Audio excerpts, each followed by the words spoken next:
श्री शिवाय नमस्तुभ्यं भक्तजनों। आज हम इस वीडियो में सुनेंगे शिव महापुराण का 6ठा अध्याय। इसके पहले हमने 5वां अध्याय का श्रवण किया। भक्तजनों, आप लोगों को तहे दिल से धन्यवाद है मेरे वीडियो को इस तरह से प्यार देने के लिए, कमेंट करने के लिए और लाइक और शेयर करने के लिए।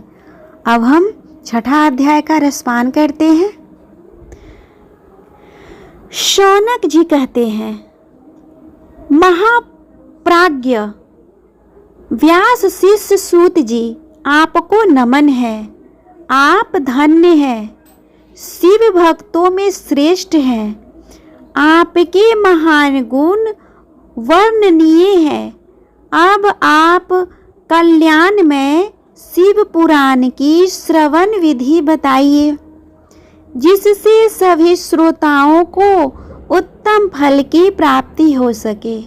अब सूत जी कहते हैं, मुने शौनक, मैं तुम्हें संपूर्ण फल की प्राप्ति के लिए शिव पुराण के श्रवण की विधि बताता हूँ। पहले की किसी ज्योतिषी को बुलाकर के दान मान से संतुष्ट करके अपने सहयोगी लोगों के साथ बैठकर बिना किसी विघ्न बाधा के कथा की समाप्ति होने के उद्देश्य से शुद्ध मुहूर्त का अनुसंधान कराएं और प्रयत्न पूर्वक देश देश में स्थान स्थान पर यह संदेश पहुंचाए कि हमारे यहाँ शिव पुराण की कथा होने वाली है। अपने कल्याण की इच्छा रखने वाले लोगों को कथा सुनने के लिए अवश्य यहाँ पधारना चाहिए। कुछ लोग भगवान श्री हरि की कथा से बहुत दूर हो चुके हैं।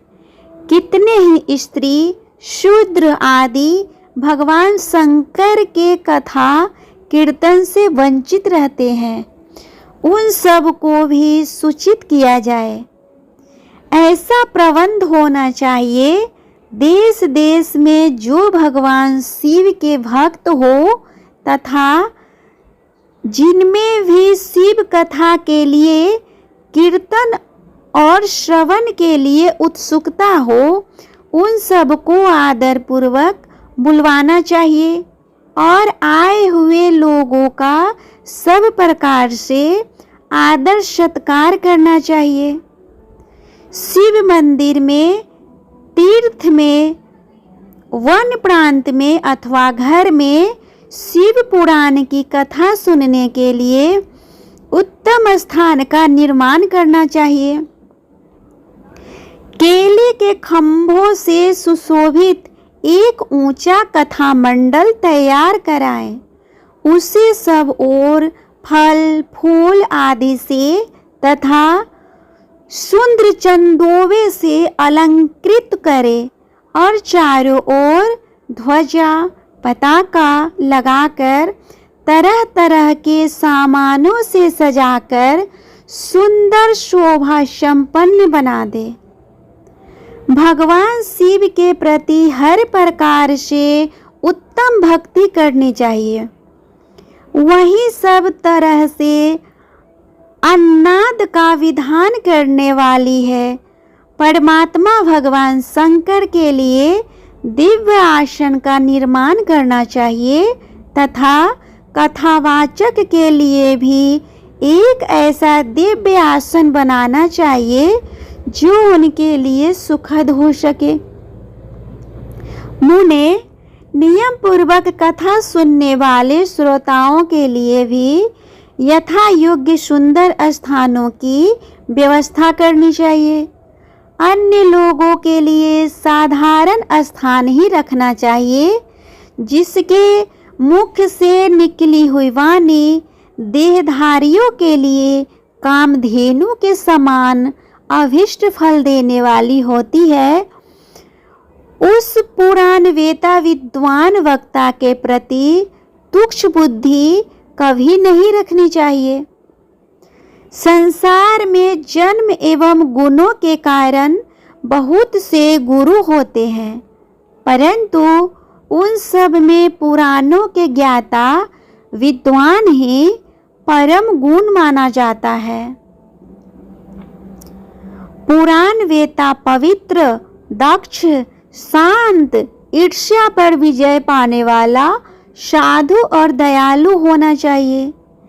ऐसा प्रवचन कुशल विद्वान इस पुण्यमयी कथा का कथावाचक हो। सूर्योदय से आरंभ करके 3:30 पहर तक उत्तम बुद्धि वाले विद्वान पुरुष को शिव पुराण की कथा का उत्तम रीति से वाचन करना चाहिए। मध्याह्न काल में 2 घड़ी तक कथा को विराम देना चाहिए, जिससे कथा कीर्तन से अवकाश पाकर लोग मल मूत्र का त्याग कर सके।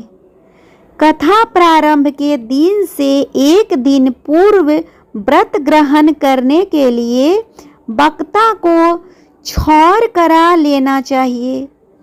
जिन दिनों में कथा चल रही हो उन दिनों प्रयत्न कर प्रातः काल का सारा नित्य कर्म काम समय में समाप्त कर लेना चाहिए। वक्त के समीप उसकी सहायता के लिए एक दूसरा वैसा ही विद्वान स्थापित करना चाहिए। वह विद्वान भी लोगों को समझाने में कुशल एवं सभी प्रकार के संशयों को निवृत्त करने में समर्थ होना चाहिए। कथा में आने वाले विघ्नों को दूर करने के लिए भगवान गणेश का पूजन करें। कथा के स्वामी भगवान शिव की तथा विशेषतः शिव पुराण की पुस्तक की भक्ति भाव से पूजन करे। तत्पश्चात उत्तम बुद्धि वाला श्रोता आदर पूर्वक तन मन से शुद्ध एवं प्रसन्न चित्त होकर शिव पुराण की कथा का श्रवण करे। जो वक्ता और श्रोता अनेक प्रकार के कर्मों में भटक रहे हो, काम आदि 6 विकारों से युक्त हो, स्त्री में आसक्ति रखता हो और पाखंड पूर्ण बातें करता हो, वैसे वक्ता एवं श्रोता पुण्य के भागी नहीं होते। जो लौकिक चिंता तथा धन, घर एवं पुत्र आदि की चिंता को छोड़कर तथा मन लगाते हुए रहते हैं, उन शुद्ध बुद्धि व्यक्तियों को उत्तम फल की प्राप्ति होती है। जो श्रोता श्रद्धा और भक्ति से युक्त होते हैं, दूसरे कर्मों में मन नहीं लगाते और मौन, पवित्र एवं उद्वेग शून्य होते हैं, वही पुण्य के भागी होते हैं। इस तरह शिव महापुराण का कथा का 6ठे अध्याय पूर्ण हुआ। भक्तजनों, मेरी यह कथा आप लोगों को कैसा लग रहा है प्लीज़ कमेंट करके बताएं, और अगर अच्छा लगे तो प्लीज़ मेरे वीडियो को लाइक और शेयर करें और मेरे चैनल को भी सब्सक्राइब कर ले। भक्तजनों, मुझे आपकी सपोर्ट की बहुत ज़रूरत है, तो कृपा कर मुझे अपना सहयोग दे। और अगर शिव महापुराण का इसका पहले का अध्याय आप नहीं सुन पाए हो तो मेरे चैनल पे इसका वीडियो अपलोडेड है, वहाँ से आप सुन सकते हैं। इससे आपको कथा का श्रवण में और आनंद आएगा। साथ ही श्रावण मास के शुभ अवसर पर आप श्रावण मास के महात्मा का कथा का भी मैं डेली बेस पर वीडियो डाल रही हूँ, उसका भी आप श्रवण कर सकते हैं और भगवान शिव की कृपा और भक्ति प्राप्त कर सकते हैं।